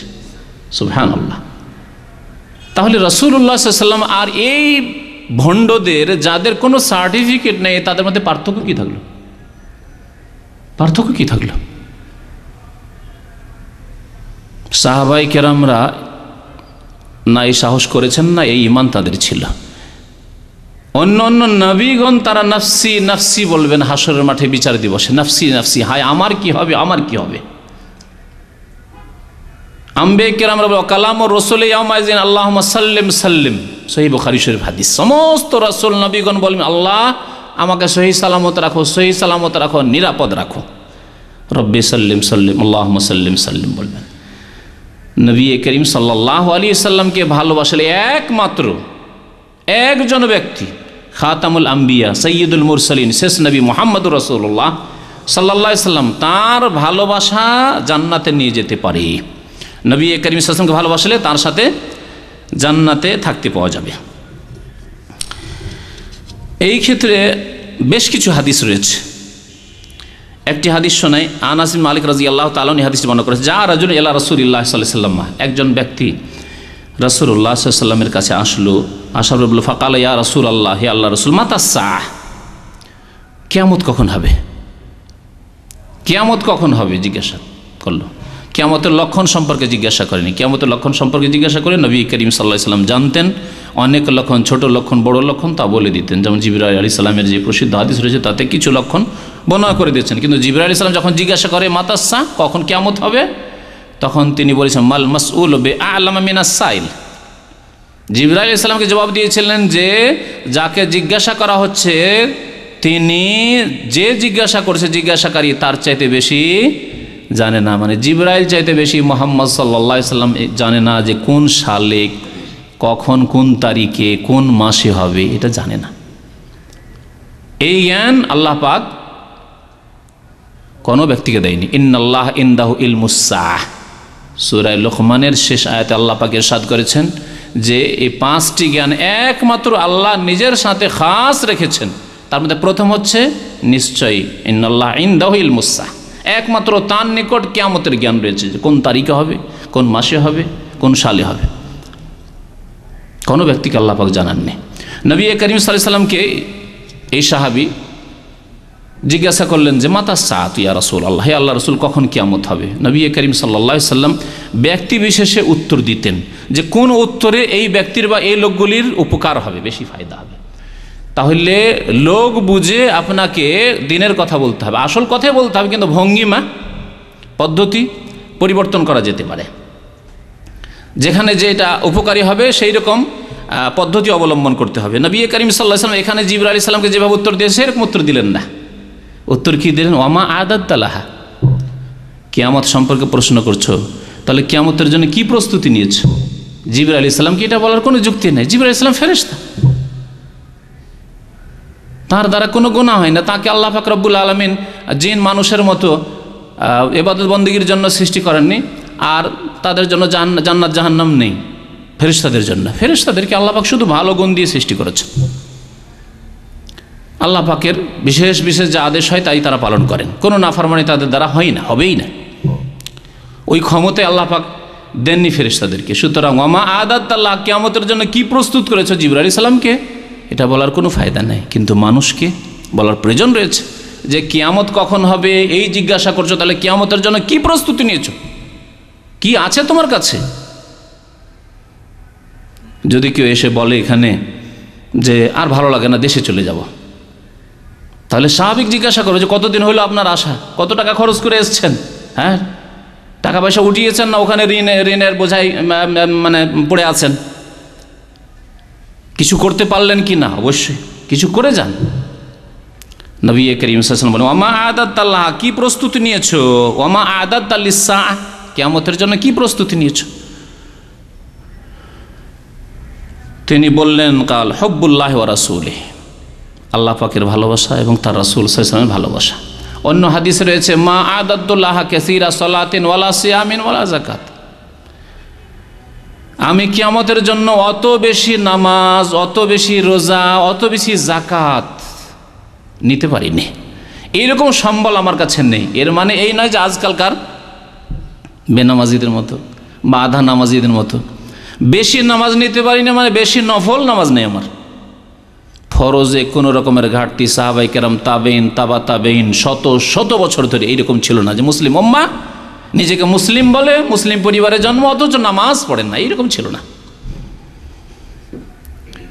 এই ইমানি মুসিবত, ইমান হরণকারী খারাপ গুণ মুসলিম জাতিতে যখন থেকে এসেছে তখন থেকে সর্বনাশ নেমে এসেছে, আল্লাহর আযাব নেমে এসেছে। মুসলিম জাতি নিজের নামাজটিকে ছেড়ে দিয়েছে। যেখানে পয়সাও লাগে না, তেমন কিছু কুরবানিও দিতে হয় না, রক্তও লাগে না, কষ্টও লাগে না, একটা কাঁটাও লাগে না, সেই নামাজই ছেড়ে দিয়েছে। তো আমি বেশি নামাজ নিয়ে আসতে পারিনি, ওই রকম প্রস্তুতি নিতে পারিনি নামাজের, মানে নফল নামাজ। আমি তাহাজ্জুদ পড়তে পারি না, ইশরাক, দোহা, এসব এত নামাজ তো পড়তে পারিনি। ফরজটা সুন্নতটা কোনো রকম আদায় করি, বেতর আদায় করি। রোজার ক্ষেত্রে অত নফল রোজা রাখতে পারিনি, দান খেরাতের ক্ষেত্রে দান খেরাত অত বেশি করতে পারি না, গরিব মানুষ, বেদুইন মানুষ। ওয়ালাকিন্নী উহিব্বুল্লাহ ওয়া রাসূলাহ, তবে আমি আল্লাহকে ভালোবাসি অন্তর থেকে এবং তার রাসূল সাল্লাল্লাহু আলাইহি ওয়াসাল্লামকে অন্তর থেকে ভালোবাসি। নবী করিম সাল্লাল্লাহু আলাইহি ওয়াসাল্লাম কি বললেন? আনতা মা মান আহবাবতা, তাহলে তুমি যাকে ভালোবাসো তার সাথেই হবে। আর একটি হাদিসে রয়েছে এর সাথে আরো অতিরিক্ত, আনতা মা মান আহবাবতা ইয়াউমাল কিয়ামতি, তুমি যাকে ভালোবাসো তার সাথে কিয়ামতের দিন উঠবে, কিয়ামতের দিন থাকবে। তাহলে নবী করিম সাল্লাল্লাহু আলাইহি ওয়াসাল্লামকে যদি সত্যিকার অর্থে অন্তর থেকে ভালোবাসেন এবং সেই ভালোবাসা যদি প্রমাণ দিতে পারেন, তাহলে অবশ্যই নবী করিম সাল্লাল্লাহু আলাইহি ওয়াসাল্লামের শাফাতও পাওয়া যাবে, নবী করিম সাল্লাল্লাহু আলাইহি ওয়াসাল্লামের হাউজে কাউসার থেকে পানিও পাওয়া যাবে। আল্লাহ পাক যেন আমাদের সবাইকে দান করেন, নবীর শাফাত দান করেন, হাউজে কাউসার থেকে পানি দান করেন, নবী করিম সাল্লাল্লাহু আলাইহি ওয়াসাল্লামের সাথে জান্নাতে সংসর্গ পাওয়া যাবে, সাহচর্য পাওয়া যাবে। আল্লাহ পাক যেন আমাদেরকে এই নিয়ামত দান করেন। আলা আনাস, তারপরে আনাস রাদিয়াল্লাহু তাআলা আনহু বলছেন যে আমি আল্লাহকে ভালোবাসি, আনা উহিব্বুল্লাহ ওয়া রাসূল, আল্লাহ রাসূলকে ভালোবাসি, ও আবু বকর ও ওমর, আবু বকরকে ভালোবাসি, তারপরে সবচাইতে বেশি আল্লাহ রাসূলের পরে আবু বকরকে ভালোবাসি, ওমরকে ভালোবাসি। কোন ভালোবাসা? আত্মীয়তার ভালোবাসা নয়, দুনিয়ার টাকা পয়সার স্বার্থের ভালোবাসা নয়, রাজনৈতিক ভালোবাসা নয়, এই দুনিয়ার আজকালকার জামানার এই ভালোবাসা নয়, তুচ্ছ ভালোবাসা, ঈমানি ভালোবাসা, নির্ভেজাল ভালোবাসা। আমি আল্লাহকে ভালোবাসি, আল্লাহ রসুলকে ভালোবাসি, আবু বকরকে ভালোবাসি, ওমরকে ভালোবাসি। ফাআরজু আন আকুনা মাআহুম, সুতরাং আমি আল্লাহর কাছে আশা রাখি যে আমি তাদের সাথে হতে পারবো। যখন তাদেরকে ভালোবাসি তাদের সাথে আশা করি আমি হতে পারবো। ওয়া ইল্লাম আমাল বিআমালিহিম, যদিও আবু বকর ওমরের মতো আমি আমল করতে পারিনি। কে বলছেন? আনাস রাদিয়াল্লাহু তাআলা বলছেন। মুত্তাফাকুন আলাইহি, বুখারী মুসলিম শরীফের হাদিস। আব্দুল্লাহ ইবনে মাসউদ রাদিয়াল্লাহু তাআলা একটি হাদিস বর্ণনা করেছেন, বুখারী মুসলিমে রয়েছে, যে একটি লোক আসলো, আসার পরে বলল, ইয়া রাসূলুল্লাহ, হে আল্লাহ রসুল, একটি লোক সম্পর্কে বলুন যে সে কোনো জাতিকে ভালোবাসে কিন্তু দেখেনি তাদেরকে। যেমন আমাদের ইমান যদি খাঁটি ইমান, মোটামুটি খাঁটি ইমানওয়ালা তো লোক আজকাল পাওয়া মুশকিল, কিন্তু যদি খাঁটি ইমান যাদের ছিল তাদের পথের উপরে আমরা থাকি, তাহলে আমাদের কমের পক্ষে লক্ষণ হচ্ছে যে আমাদের সারা বিশ্বের মুসলিম মমিন মোমেনাতকে আমরা ভালোবাসি, সে যেখানকার হোক না কেন, চায়নার মুসলিম নরনারী হোক, আর আমেরিকার মুসলিম নরনারী হোক, আর ফিলিস্তিনের মুসলিম ভাই বোন হোক, আরব মুসলিম ভাই বোন হোক, আর আফ্রিকার কালো মুসলিম ভাই বোন হোক, তাদেরকে আমরা ভালোবাসি। তাদেরকে দেখি আর নাই দেখি, কোনোদিন যাওয়া সেখানে নসিব হয় আর নাই হয়, তাদেরকে আমরা ভালোবাসি। এটি হচ্ছে নবী করিম সাল্লাল্লাহু আলাইহি সাল্লামের নিয়ে আসা পথ, এটি হচ্ছে কোরআনী শিক্ষা, ইন্নামাল মুমিনুনা ইখওয়া। এ হচ্ছে সাহাবায়ে কেরামদের ভ্রাতৃত্ব, ইমানি ভ্রাতৃত্ব, ইমানি ভালোবাসা। তো জিজ্ঞাসা করলেন সাহাবী, যে ইয়া রাসূলুল্লাহ, কাইফা তাকুলু ফি রাজুলিন, ওই ব্যক্তি সম্পর্কে আপনি কি বলবেন যেই ব্যক্তি আহাব্বা কওমান ওয়ালাম ইয়ালহাক বিহিম, কোনো জাতিকে ভালোবাসে কিন্তু তাদের সাথে কোনোদিন সাক্ষাৎ ঘটেনি। সারা বিশ্বের প্রত্যেকটি দেশে মুসলিম নরনারী ছড়িয়ে রয়েছে, তাদেরকে দেখিনি আমরা, অধিকাংশ মুসলিম ভাই বোনদেরকে আমরা দেখিনি, চেনি না, পরিচিতি হয়নি আমাদের, কিন্তু তাদেরকে ভালোবাসি যদি আমরা, তাহলে এই সম্পর্কে আপনি কি বলবেন? ফাকাল রাসূলুল্লাহ সাল্লাল্লাহু আলাইহি ওয়াসাল্লাম, নবী করিম সাল্লাল্লাহু আলাইহি ওয়াসাল্লাম বলেন যে আল মারউ মা মান আহাব্বা, প্রত্যেক ব্যক্তি ওই সব ব্যক্তির সাথে হবে যাদেরকে ভালোবেসেছে। একটি নীতিমালা, একটি মৌলিক কায়দা মনে রাখবেন, যে যাকে ভালোবাসে তার সাথে হবে। তাহলে এটি শুধু ভালো মানুষদের ক্ষেত্রে নয়, খারাপদের ক্ষেত্রেও, সৎ ব্যক্তিদের ক্ষেত্রে নয়, অসৎ ব্যক্তিদের ক্ষেত্রেও, যে যাকে ভালোবাসে তার সাথে থাকবে, তার সাথে উঠবে, তার সাথে যাবে। এখানে যেমন সুসংবাদ রয়েছে সৎকর্মশীল নেক লোকদের, আল্লাহওয়ালা ভাই বোনদের, ঠিক তেমনি দুঃসংবাদ রয়েছে, সতর্ক বাণী রয়েছে, সাবধান করা হয়েছে ফাসিকদেরকে, নাফরমানদেরকে, বেদিনদেরকে, যারা দুনিয়ার স্বার্থে ভালোবাসে, দুনিয়ার জন্য সব কিছুই ত্যাগ করতে পারে কিন্তু দিনের জন্য সামান্য তার অংশ নেই। যে যাকে ভালোবাসে তার সাথে উঠবে। তাহলে আমরা মুমিন ভাই বোনদেরকে যদি ভালোবাসি, তাদের মতো আমল নাও করতে পারি, শুরু করি রাসূলুল্লাহ সাল্লাল্লাহু আলাইহি সাল্লাম থেকে, সাহাবায়ে কেরাম থেকে। সাহাবায়ে কেরামকে আমরা দেখিনি, আমাদের নসিব হয়নি। তাবেঈনরা দেখেছেন, আমাদের নসিব হয়নি। তাবেঈনদেরকে আমরা দেখিনি, তাবেঈনকে আমরা দেখিনি। আইম্মায়ে কেরাম, ফুকাহায়ে কেরাম, মুহাদ্দিসিনে কেরামকে আমরা দেখিনি আমরা ইমাম আবু হানিফা, শাফি, মালিক, আহমদকে দেখিনি, ইমাম বুখারী, মুসলিম, অন্যান্য আইম্মায়ে মুহাদ্দিসিনে কেরাম রহমতুল্লাহ আলাইহিম আজমাইন তাদেরকে। কিন্তু তাদেরকে অন্তর থেকে আমরা সবাইকে সমানভাবে ভালোবাসি, তাদেরকে ভালোবাসি। এই জন্য বললাম আইম্মায়ে কেরাম মুহাদ্দিসিনদের ক্ষেত্রে আর ফুকাহায়ে কেরামদের ক্ষেত্রে সমানভাবে ভালোবাসি। এই কথাটি এই জন্য বললাম বিদাতপন্থীদের বিদাতের ওপর একটা আঘাত করার জন্য। কারণ মরিচা লেগে আছে, জং লেগে আছে, আঘাত না করলে এই জংগুলি, মরিচাগুলি ছুটবে না তাদের। তারা যার অন্ধ মুকাল্লিদ, অন্ধ অনুকরণ করে, তাকে ভালোবাসতে বাসতে বাসতে এমন পর্যায়ে পৌঁছেছে যে কেউ 40 বছর, কেউ 60 বছর এশার ওযুতে ফজর পড়ত, এই আকীদা রাখে। কেউ তো মায়ের পেটেই 18 পারা কোরআন মুখস্থ করে, আর অন্য আইম্মায়ে কেরামদের সম্পর্কে সামান্য কিছুই নেই। কথা সত্য নয়? আমাদের দেশে খুব প্রসিদ্ধ আছে অন্ধ গোঁড়া হানাফিদের মধ্যে যে আবু হানিফা রহমতুল্লাহ আলাইহি 40 বছর এশার ওযুতে ফজর পড়েছেন। ইমাম আহমদ, ইমাম বুখারী সম্পর্কে কেন তারা বর্ণনা করেন এগুলি কথা? হ্যাঁ, এখানে কিছু গলদ আছে, রহস্য আছে, দল পাকানো, দল বাড়ানো। যারে যিনি 40 বছর এশার ওযুতে ফজর পড়তে পেরেছেন, তাকে ছেড়ে দিয়ে তুমি অন্যদের অনুসরণ করবে? না না না, এটার উপরই থাকো, এই দল বাড়াও। মাযহাবি গোঁড়ামি এখান থেকে সৃষ্টি হয়েছে, অতিরঞ্জন বাড়াবাড়ি করি। এগুলি হয়নি আসলে। 40 বছর এশার ওযুতে যদি ফজর পড়েন কোনো ইমাম, তাহলে তিনি নিজের স্ত্রীর হক আদায় করেননি, নিজের শরীরের হক আদায় করেননি, নিজের চোখের হক আদায় করেননি। নবী করিম সাল্লাল্লাহু আলাইহি ওয়াসাল্লাম বলেছেন, সহিহ বুখারী শরীফ, মুসলিম শরীফ হাদিস, ইন্না লিআইনিকা আলাইকা হাক্কান, তোমার চোখের হক আছে। ওয়ালি জাসাদিকা আলাইকা হাক্কান, তোমার দেহের হক আছে, শরীরের হক আছে। ওয়ালি যাওজিকা আলাইকা হাক্কান, তোমার স্ত্রীর বা তোমার স্বামীর হক আছে, অধিকার আছে তোমার ওপর। ওয়ালি যাওরিকা আলাইকা হাক্কান, তোমার মেহমান অতিথি এসছে, তাদের হক আছে। রাতে আসে একটু কথা না বলে তুমি এশার ওযুতে ফজর পড়বে, তুমি তাদের সাথে কোনো কথাবার্তাই নেই, না তুমি হক আদায় করলে না। ফাতে কুল্লা জি হাক্কিন হাক্কা, প্রত্যেকের তুমি হক আদায় করো। 40 বছর যদি এশার ওযুতে ফজর পড়ে, তাহলে সেই ব্যক্তি স্ত্রীর উপরে জুলম করেছে। আর আমরা মনে করি যে ইমাম আবু হানিফা রহমতুল্লাহ আলাইহি এইরকম জুলম থেকে মুক্ত, এরা মিথ্যুক হচ্ছে এরা। এইরকম জুলম এত বড় আলেম, এত বড় ইমাম কোনোদিন করতে পারেন না। তিনি সব দিকে ব্যালেন্সটা ঠিক রেখেছেন, ইবাদত বন্দিও ঠিক রেখেছেন, আর স্ত্রীর হকও ঠিক রেখেছেন।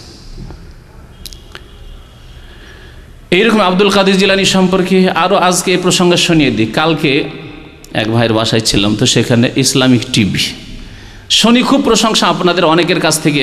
আমি ওই সব টিভির ধারে যাইও না, শুনিও না। তো সেখানে আমাকে দেখে ইসলামিক টিভিটা সামনে আসলো, তো ওতে এক বৃদ্ধ, মাশাআল্লাহ বয়স তো 60-এর ওপরে হবে, দাড়ি সবগুলি সাদা হয়ে গেছে। নামটা ওখানে আসলে অনেক চেষ্টা করলাম যে নামটা পাওয়া যাক, তো নাম পাওয়া গেল না। সে ঘটনাটিকে বর্ণনা করছে। আমাদের দেশের কবর পূজারীরা সরাসরি বলে যে আব্দুল কাদের জিলানী মায়ের পেটে 18 পারার কোরআন মুখস্থ করেছে, তাই না? মায়ের পেট থেকে 18 পারা কোরআন নিয়েই মায়ের পেট থেকে বেরিয়েছে, ভূমিষ্ঠ হয়েছে। আর এ মুরব্বী ইসলামিক টিভিতে কি বলছে শোনেন, মায়ের দুধের বড় বরকত আছে। এই ভূমিকা দিয়ে শুরু করে, আর মা যত সতী হবে, যত নেক হবে, আলেমা হবে, হাফেজা হবে, ছেলের মধ্যে তত বেশি বরকত হবে। চলেন, এগুলি কথাবার্তা ঠিক আছে, কিন্তু মা হাফেজা বলে অটোমেটিক হাফেজ হয়ে মায়ের পেট থেকে বেরোবে, এই কথা কোথা থেকে পাওয়া গেল? তাহলে মা যদি মেডিকেলের ডাক্তার হয় বা ইঞ্জিনিয়ার হয়, তো মায়ের পেট থেকেও ইঞ্জিনিয়ার ডাক্তার হয়ে বেরোবে নাকি? মা মূর্খ হয়, তাহলে মায়ের পেট থেকে একেবারে মূর্খ হয়ে তাহলে তার আলেম হওয়ার কোনো আশাই করা যায় না। তাহলে আজকালকার জামানায় আমাদের মতো বয়সে যারা আছে, তাদের অধিকাংশ এদের মা লেখাপড়াই জানে না, তো আলেম হওয়ার আশাই করা যায় না। তাহলে কি বলছে শোনেন, ইসলামিক টিভি, আর তাতে আর অনেকে প্রশংসা করেন যে খুব ভালো ভালো কথা বলে। ভালোর সাথে যে গলত ঢুকানো আছে, সেই জন্য এই প্রচার মাধ্যমগুলি থেকে সাবধান। সামান্য একটা বিষ দিয়ে দিল, অনেকগুলি দুধের মধ্যে বিষ ঢুকিয়ে দিয়েছে, খাবেন দুধ, এইরকম করছে তারা। বলছে যে ওই দুধ যে খেয়েছিল, আর তার মায়ের, আব্দুল কাদের জিলানীর মা অত্যন্ত নেক মহিলা ছিলেন, আর 18 পারা কোরআন মুখস্থ ছিল। 4 বছর যখন বয়স হলো, মক্তবে দিতে গেল, মক্তবে গিয়েছে, তো বলছে আমার ছেলেকে একটু ইসলাম শিখাবেন। ছেলেকে ইসলাম আর কি শিখাবে, ছেলে প্রথম দিনে গিয়ে কোরআন শোনানো শুরু করেছে, আর শোনাতে শোনাতে সেই দিনে 18 বার একেবারে শুনিয়ে দিল। ইসলামিক টিভিতে এই কথা বললাম, বুঝতে পারছেন? তাহলে কি বোঝা গেল এর মাধ্যমে? কি শিরকি, কি কুফরি কথা, কি কোরআন বিরোধী কথা। আল্লাহ পাক ইরশাদ করেছেন, ওয়াল্লাহু আখরাজাকুম মিন বুতুনি উম্মাহাতিকুম লা তা'লামুনা শাইআ। আল্লাহ তোমাদেরকে তোমাদের মায়ের পেট থেকে যখন বের করেছেন, লা তা'লামুনা, তোমরা জানতে না, কিছু জানতে। আল্লাহ বলছেন শাইআন, কিছুই জানতে না। কিছু জানতে, এক পারা জানতে, 2 পারা জানতে, কিছুই জানতেন না। এই সম্বোধন রাসূলুল্লাহ সাল্লাল্লাহু আলাইহি ওয়াসাল্লাম থেকে শুরু করে প্রত্যেক ব্যক্তিকে করা হয়েছে। আখরাজাকুম নাযিল হচ্ছে কোরআন নবী সাল্লাল্লাহু আলাইহি ওয়াসাল্লামের ওপর, আর নবী সাল্লাল্লাহু আলাইহি ওয়াসাল্লাম আল্লাহ বলছেন তোমাদেরকে আল্লাহ বের করেছেন মায়ের পেট থেকে, কিছুই জানতে না। এই জন্য নবী করিম সাল্লাল্লাহু আলাইহি ওয়াসাল্লাম সারা জীবন অক্ষরের জ্ঞান আলিফ বা তা সা ইয়া পর্যন্ত জানতেন না। যখন জিবরাইল এসে বলছে ইকরা ইয়া মুহাম্মদ, পড়ো এটা, মা আনা বিকারি, বুখারী শরীফের হাদিস, মা আনা বিকারি, আমি তো পড়তে জানি না, আমি তো পড়া লেখা জানি না, এই কথা বলছেন। রাসূলুল্লাহ সাল্লাল্লাহু আলাইহি ওয়াসাল্লাম তো পড়া লেখা জানলেন, মা আনা বিকারি, মা আনা বিকারি, আমি পড়তে জানি না। আর আব্দুল কাদির জিলানী মায়ের পেট থেকে, ওই মায়ের যে নেক মায়ের দুধ খেয়েছিল 18 পারা কোরআন, মক্তবে 4 বছর বয়সে এসে শুনিয়ে দিল। কি ভণ্ডামি কথাবার্তা ইসলামিক টিভির নামে। না না, ইসলামিক টিভি, ভালো করে শোনেন, ভালো করে শোনেন। এই জন্য আজকাল ইসলামিক ব্যাংক 70% সুদমুক্ত, বাকি 30% ভেজাল। এইরকম ইসলামিক গণতন্ত্র, এই ভেজাল আর ভেজাল। এইরকম ইসলামিক টিভি ভেজাল, এইরকম ইসলামিক আরও বহু কিছু ইসলামিক আসবে। আমি তো মাঝে মাঝে বলি যে কখন যে ইসলামিক মদ শব্দটা না ব্যবহার করে অন্য কোনো শব্দ আসবে। হ্যাঁ, তারপরে সুদ না বা ইসলামিক সুদ না বলে ইসলামিক ইন্টারেস্ট বা আর কিছু বোনাস, এইরকম কিছু আসবে। এইভাবে জাতিকে গুমরাহ করা হবে ইসলামের নাম দিয়ে। তো নবী করিম সাল্লাল্লাহু আলাইহি ওয়াসাল্লামের ভালোবাসার বেশ কিছু লক্ষণ আছে। তাকে দেখতে আগ্রহী হওয়া, নবী করিম সাল্লাল্লাহু আলাইহি ওয়াসাল্লামকে দেখতে আগ্রহী হওয়া। হায় যদি দেখতে পেতাম, কিন্তু আমরা দেখতে পাইনি। তাহলে তার নিয়ে আসা দিনের সাহাবায়ে কেরামরা দেখে যে খেদমত করেছেন, আমাদের কি করণীয় রয়েছে, ওই খেদমত আমরা করব। নবী করিম সাল্লাল্লাহু আলাইহি ওয়াসাল্লাম মেয়ের কাছাকাছি থাকার চেষ্টা করা। উমর ফারুক রাদিয়াল্লাহু তাআলা আনহুর ইন্তেকালের সময়ের ঘটনা জানেন, যে তিনি ছেলেকে পাঠালেন যে যাও মা আয়েশা রাদিয়াল্লাহু তাআলা উম্মুল মুমিনের কাছে অনুমতি নিয়ে আসো, যা আমাকে যাতে করে নবী সাল্লাল্লাহু আলাইহি ওয়াসাল্লামের পাশে দাফন করতে অনুমতি দেওয়া হয়। নবী করিম সাল্লাল্লাহু আলাইহি ওয়াসাল্লামের পাশে দাফন করার অনুমতি দেওয়া হয় থাকবার জন্যে। তো নবী করিম সাল্লাল্লাহু আলাইহি ওয়াসাল্লামের জাওজা মুহতারামা আয়েশা রাদিয়াল্লাহু তাআলা বললেন যে আর কেউ বললে তো কখনো আমি এটা মেনে নিতাম না, কিন্তু ওমর রাদিয়াল্লাহু তাআলা এই অবস্থায় যখন আমার কাছে দরখাস্ত করেছেন, আমি কবুল করে নিলাম। আমার যখন ইন্তেকাল হয়ে যাবে তখন আর একবার যাবে, আমার মৃতদেহকে জানাজাকে নিয়ে যাবে এবং গিয়ে উম্মুল মুমিনকে জিজ্ঞাসা করবে আমি এখন আমিরুল মুমিনিন নাই, দুনিয়া থেকে বিদায় নিয়েছি। জিজ্ঞাসা করবে, কারণ হতে পারে যে আমার চক্ষু লজ্জায় বা আমার সম্মানের খেয়াল রেখে হয়তো লজ্জায় বলছেন এরকম, কিন্তু পরে হয়তো অনুমতি নাও দিতে পারেন, বা মন থেকে খালেস অন্তর থেকে অনুমতি না দিতে পারেন। আবার জিজ্ঞাসা করবে। আবার জিজ্ঞাসা করা হইল, আয়েশা রাদিয়াল্লাহু তাআলা আনহা উম্মুল মুমিন অনুমতি দিলেন। এই যে আগ্রহ নবী করিম সাল্লাল্লাহু আলাইহি ওয়াসাল্লামের পাশে থাকার। এইরকমই রাবিয়া বিন কাব আল আসলামী রাদিয়াল্লাহু তাআলার এক সাহাবী ছিলেন, যুবক, নবী করিম সাল্লাল্লাহু আলাইহি ওয়াসাল্লামের খেদমত করতেন, ওযুর পানি দিতেন, জুতা স্যান্ডেলটা ঠিক করে দিতেন। একবার নবী করিম সাল্লাল্লাহু আলাইহি ওয়াসাল্লাম বললেন যে রাবিয়া তুমি কিছু চাও, আমার কাছে কিছু দেবো। মুরাফাকাতাকা ফিল জান্নাহ, কিছু চা, উদ্দেশ্য হচ্ছে উট চাইবে, ছাগল চাইবে, কোনো টাকা পয়সা চাইবে, দিরহাম দিনার চাইবে না, কিছু চাইলেন না। মুরাফাকাতাকা ফিল জান্নাহ, ইয়া রাসূলুল্লাহ আপনার সাথে আমি জান্নাতে থাকতে চাই। নবী করিম সাল্লাল্লাহু আলাইহি ওয়াসাল্লামের সাথে ভালোবাসার এই হচ্ছে প্রমাণ। নবী করিম সাল্লাল্লাহু আলাইহি ওয়াসাল্লামের সাথে ভালোবাসার প্রমাণ হচ্ছে যে তাঁর নিয়ে আসা দিন তিনি আমাদের মাঝে এখন মজুদ নন। সুতরাং তাঁর নিয়ে আসা দিনকে টিকিয়ে রাখার জন্য, তার প্রচার প্রসারের জন্য সার্বিক চেষ্টা আমরা চালাবো, সর্বাত্মক চেষ্টা চালাবো। যত রকমের সহি পন্থা অবলম্বন করা সম্ভব, যেইভাবে সম্ভব আল্লাহর এই দিনকে সারা বিশ্বে আমরা পৌঁছে দেওয়ার চেষ্টা করব। যে যেখানে আছি সুন্দরভাবে মানব জাতি পর্যন্ত পৌঁছে দেওয়ার চেষ্টা করব, এবং তার জন্য যে কোনো রকমের ত্যাগ, কোরবানি এসব যে প্রয়োজন রয়েছে আমরা করার জন্য প্রস্তুত থাকব।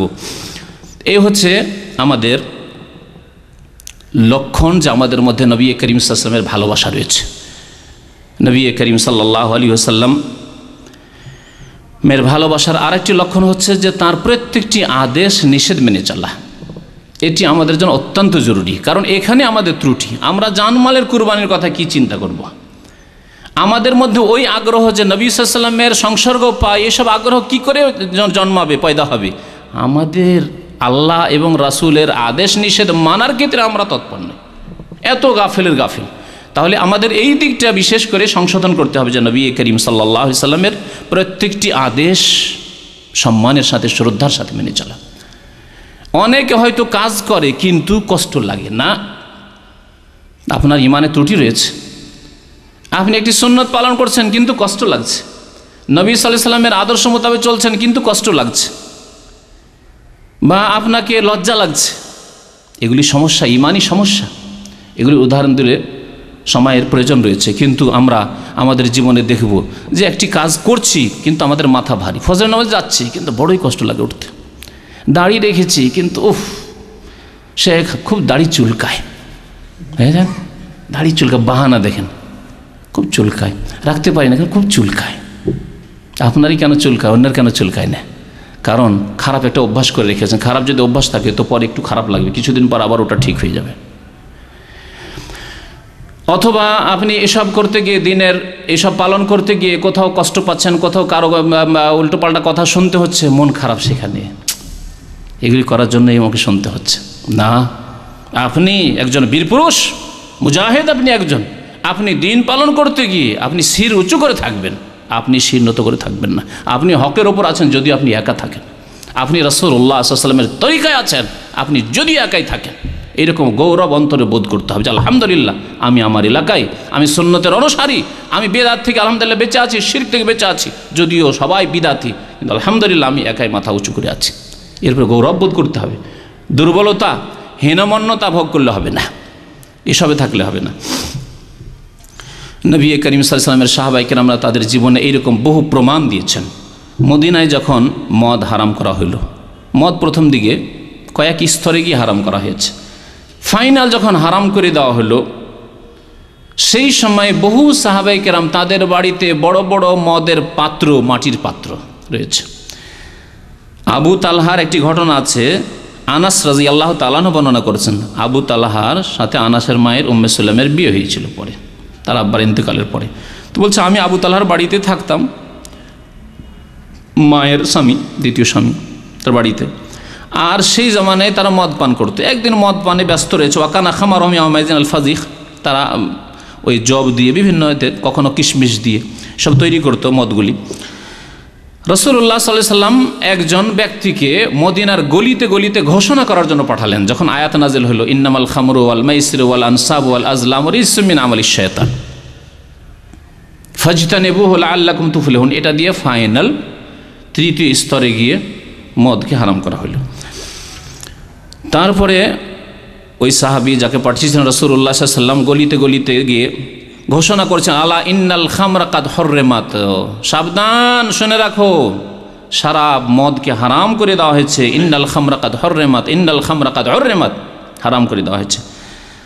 কাল ফাকালিল আবু তালহা, আবু তালহা এই আনাসকে বলছে ওখরুজ ফারিকা, যাও আর বাড়িতে যত মদ আছে সবকে ভেঙে ফেলো, পাত্রগুলিকে ভেঙে ফেলো মাটির, আর সবকে বইয়ে দাও। ফাখারাজ তো ফাহারাক, তো আমি বইয়ে দিলাম। ফাজারাত ফিসিকাকিল মদিনা, আমি দেখলাম মদিনার গলিতে গলিতে প্রত্যেক বাড়িতে এত বেশি মদ ছিল যে মদগুলি মনে হচ্ছে গলিতে গলিতে বইতে আছে পানির মতো। নবী সাল্লাল্লাহু আলাইহি ওয়াসাল্লামের একটি আদেশ যে শরাব মদ হারাম করে দেওয়া হয়েছে, বাস একটি আদেশ। আর 5 ওয়াক্ত নামাজে আমাদের হুকুম করা হচ্ছে হাইয়া আলাস সালাহ, নামাজের জন্য এসো। হাইয়া আল ফালাহ, তোমাদের লাভের জন্য, মুক্তির জন্য, সার্বিক মঙ্গলের জন্য এসো। আর সালাতু খায়রুন মিনান নওম, ফজরে বলা হচ্ছে নামাজ তোমার নিদ্রা ঘুম চাইতে অনেক উত্তম, এসো নামাজের জন্য এসো। তারপরে আসেন না, এদিকে নামাজ ওইদিকে খেলা, ক্রিকেট চলছে, এদিকে নামাজ ওইদিকে একটা প্রোগ্রাম চলছে টিভিতে, বা খবরের সময় বাংলাদেশ থেকে খবর আসছে ওই সময় নামাজের জামাত হচ্ছে। খবর দেখি পরে নামাজ পড়বো, নাই পড়বো না, পড়লাম না। এই যদি অবস্থা হয় তাহলে কাকে ভালোবাসেন আপনি? হ্যাঁ, দুনিয়াকে ভালোবাসেন, আপনি আল্লাহ এবং তার রাসূলকে ভালোবাসেন না। তো এই হচ্ছে নবী করিম সাল্লাল্লাহু আলাইহি ওয়াসাল্লামকে ভালোবাসার লক্ষণ, যে তার প্রত্যেকটি আদেশ নিষেধকে মেনে চলা জীবনের প্রত্যেকটি ক্ষেত্রে। আদেশ নিষেধ মানতে হলে তাহলে সে সম্পর্কে ইলম হাসিল করতে হবে। এটা হচ্ছে প্রথম কদম, প্রথম পদক্ষেপ। আপনি জানলেন না যে নবী সাল্লাল্লাহু আলাইহি ওয়াসাল্লামের তরিকায় কি আর কোনগুলি তরিকা নয়, অথচ আপনার চোখের সামনে দেখতে পাচ্ছেন যে বহু রকম কাজ করছে মানুষ, কোনটা ঠিক কোনটা ভুল জানতে হবে। কোথা থেকে? কোরআন সুন্নাহর উৎস থেকে জানতে হবে, সহি জায়গা থেকে, যেখান থেকে ইসলাম প্রচার হয়েছে সেখান থেকে জানতে হবে। ইসলাম হচ্ছে কোরআন সুন্নাহর নাম। নবী সাল্লাল্লাহু আলাইহি ওয়াসাল্লাম বলেছেন, কোরআন সুন্নাহকে মজবুত করে ধারণ করে থাকো, তোমরা কখনো গোমরা হবে না। সেখান থেকে খোঁজ করতে হবে। খোঁজ বিদাতিরাও করছে, কিন্তু কার কাছে? আরে এত বড় হুজুর, তিনি কি আবার ভুল বলতে পারেন? হুজুর বলেছেন, এত বড় হুজুর, এত বড় আলেম, ওই খান সাহেবের পত্রিকা এতদিন থেকে বাংলাদেশে চলে, মাসিক মদিনা, তার ফতুয়াকে ভুল হইতে পারে? অথচ প্রত্যেকটি ফতুয়াতে ওই ফতুয়া কাজী খায় আছে, না হয় ফতুয়া আলমগিরিতে আছে, না হয় স্বামীতে আছে। কোথাও পাবেন না যে বুখারী মুসলিমে আছে, আবু দাউদ আছে, নাসাইতে আছে, তিরমিজিতে আছে, কোথাও পাবেন না। তাহলে কোথা থেকে সঠিক জিনিসের সন্ধান পাবেন আপনি? তাহলে সঠিক বিষয়ের সন্ধান পেতে হলে কোরআন সুন্নাহকে মজবুত করে ধরতে হবে। আর যারা কোরআন সুন্নাহর বরাত দিয়ে, রেফারেন্স দিয়ে লিখে, তাদের কিতাবগুলি পড়তে হবে। অন্যের কিতাব পড়ুন, পড়ার প্রয়োজন রয়েছে। সরাসরি কোরআন হাদিস পড়ে যে সব শিখে নেবেন অসম্ভব কথা।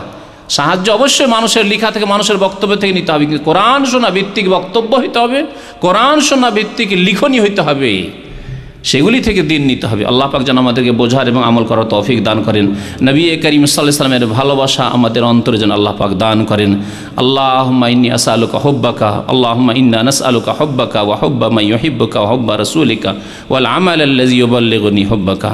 আল্লাহুম্মা ইন্না নাসআলুকা হুব্বাকা ওয়া হুব্বা রাসূলিকা ওয়া হুব্বা মান ইউহিব্বুকা ওয়াল আমাল আল্লাযী ইউবাল্লিগুনা হুব্বাকা ইয়া রাব্বাল আলামিন। রব্বানা আতিনা ফিদ দুনিয়া হাসানাহ ওয়া ফিল আখিরাতি হাসানাহ ওয়া কিনা আযাবান নার।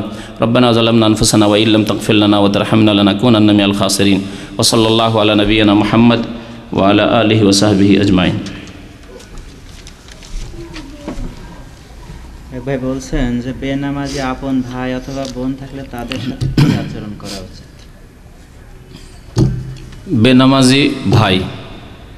বেনামাজি ভাইকে আপনি প্রথম, যদি এমন হয় যে আপনার পক্ষে চাপ সৃষ্টি করা সম্ভব, তাহলে বল প্রয়োগ করবেন। কারণ আল্লাহ পাক এই তরিকা দিয়েছেন। প্রথম হচ্ছে অন্যায়কে প্রতিহত করার তরিকা বল প্রয়োগ করা। বল প্রয়োগ করা সম্ভব, আপনার খরচে চলছে, আপনার সহানুভূতির সাহায্যে চলছে, আপনার টাকা পয়সায় চলছে, তাহলে বল প্রয়োগ করা যাবে। দেখ, তুই নামাজ পড়, না হলে টাকা পয়সা দেবো না, তোর ব্যবসাতে আমি সহযোগিতা করবো না, তোকে বিদেশ নিয়ে আসবো না, হ্যাঁ, ইত্যাদি ইত্যাদি, বা তোকে বাড়িতে রাখবো না, বাড়ি আপনার টাকা পয়সা দিয়ে তৈরি করা। বল প্রয়োগ করা সম্ভব। আর যদি দেখা যায় যে না, এরকম করা যাবে না, এটা সম্ভব নয়, আমার ওই রকমের ক্ষমতা নেই আমার ভাইয়ের ক্ষেত্রে, বড় ভাই অথবা ছোট হইলেও সে আমার চাইতে কম আয় ইনকাম করে না, সুতরাং আমাকে বলবে তুমি যাও, তোমার কাজ তোমার, আমার কাজ আমার, তাহলে আপনাকে কথার দ্বারা অন্যায়ের প্রতিবাদ করে যেতে হবে, উপদেশ দিয়ে যেতে হবে। যদি না মানে আর দেখা যায় এই ক্ষেত্রে যে আমি তার সাথে সম্পর্ক ছেদ করে নিয়েই তাকে হেদায়েত করা সম্ভব, দেখতে হবে। এই ক্ষেত্রে চিকিৎসক হইতে হবে। চিকিৎসক যেমন দেখে যে একে অ্যান্টিবায়োটিক দিলে হবে না না দিয়ে হবে, ঠিক না? তেমনই আপনাকে এখানে দেখতে হবে যে এর সাথে সম্পর্ক যদি আমি একবারে ছিন্ন করে নিই, তাহলে কি একে সংশোধন করা, নামাজের দিকে নিয়ে আসা যাবে? নতি স্বীকার করবে না? এর সাথে হালকা হালকা সম্পর্ক রেখে মাঝে মাঝে যেখানে ও মানে মুসিবতে পড়বে, বিপদে পড়বে, তখন বলবে এখন নামাজ ধরো, না সোজা নামাজ ধরো, না হলে তোমার সাথে কোনো সম্পর্ক নেই। সুযোগ সুবিধায় বিবাহ শাদীতে, আমাদের দেশে বিবাহ শাদীতে ভাইকে ডাকবে। মরলে ভাই, ছেলে মরেছে অথবা স্ত্রী মরেছে, কিছু হয়েছে, এরকম ভাইকে ডাকবে। এখন সোজা হো, নামাজে তওবা করে ওয়াদা করো, সবার সামনে নামাজ পড়ো, না হলে তোমার সাথে কোনো সম্পর্ক নেই। তো দেখে অবশ্যই উপদেশ দিয়ে যেতে হবে। অন্তরের ঘৃণা করা যথেষ্ট নয় নিজের ভাইয়ের ক্ষেত্রে, কারণ এখানে বলতে পারবেন অন্তরে ঘৃণা করে প্রতিবাদ জানানো, এটা একবারে সর্বশেষ অবস্থা, যেখানে আপনি মুখ নড়াইতে পারছেন না, জবান খুলতে পারছেন না। খ্রিস্টানদের হাতে জবাইকৃত বোনের ক্ষেত্রে ওইরকম উপদেশ দিতে থাকবেন। চাপ সৃষ্টি করা সম্ভব হলে, যেমন অবিবাহিতা আপনার বাড়িতে আছে, তাহলে চাপ সৃষ্টি করতে পারবেন। আর যদি বিবাহ হয়ে যায়, তাহলে আপনাকে উপদেশ দিয়ে যেতে হবে, মুখে উপদেশ দিয়ে যেতে হবে। মনে রাখবেন যে বোন বেনামাজির কাছে রাখাও জায়েজ নয়, কিন্তু আমাদের দেশের মহিলারাও বুঝে না এই মাসলা, বুঝলে নিজেরাই ব্যবস্থা নিত। আর তারপরে আমাদের দেশে দ্বিতীয় বিয়েও একটা অসম্ভব বিষয়। জাহিলি হিন্দু সভ্যতা আমাদের কাজ করছে আমাদের সমাজে, যার ফলে একবার বিবাহ হয়ে গেছে, সেখান থেকে ছুটে আসবো, কি হবে আমার ভবিষ্যৎ, এই নিয়ে সে ব্যস্ত। এই জন্য সারা জিন্দেগি হয়তো অসন্তুষ্টির সাথে নারাজ হয়ে নামাজি মহিলা বেনামাজির সাথেই হয়তো ঘর করে খাচ্ছে, কিন্তু বেনামাজির সাথে ঘর করে খাওয়া কোনো মুসলিম নারীর জন্য, নামাজি নারীর জন্য জায়েজ নাই। খ্রিস্টানদের হাতে জবাইকৃত হালাল পশুর গোশত খাওয়া জায়েজ হলে বেনামাজির হাতে কেন জায়েজ না? এই জন্যই যে খ্রিস্টান, আল্লাহ পাক কোরআনে কারিমে খ্রিস্টান আহলে কিতাবের জবিহা খাওয়া জায়েজ করেছেন, আর বেনামাজি সাহাবাই কেরামদের ইজমা ঐক্যমতে এবং নবী সাল্লাল্লাহু আলাইহি ওয়াসাল্লামের সহি হাদিসের আলোকে, কোরআনের আলোকে বেনামাজি মুসলিম ছিল, মুরতাদ হয়ে গেছে। আর মুরতাদ যে সে ইহুদি খ্রিস্টান চাইতে নিকৃষ্ট। ইহুদি খ্রিস্টান যদি আপনার সাথে বা হিন্দু আপনার সাথে শান্তির সাথে বসবাস করে, তাহলে তাদের উপর হস্তক্ষেপ জুলম জায়েজ নয়। কিন্তু মুরতাদ যে ব্যক্তি হবে, ইসলামে তার দণ্ডবিধান হচ্ছে হত্যা করা, তাহলে সেই ব্যক্তি বেশি বড় অপরাধী। ইসলামে থাকা সত্ত্বেও ইসলাম থেকে বেরিয়ে গেছে, মুরতাদ হয়েছে। বেনামাজি শরীয়তের সহি মতে সে মুরতাদ, এই জন্য সে ইহুদি খ্রিস্টান চাইতেও নিকৃষ্ট, যতক্ষণ তওবা না করে আসবে। তওবা করে আসলে সে আমাদের ভাই। নাপাক অবস্থা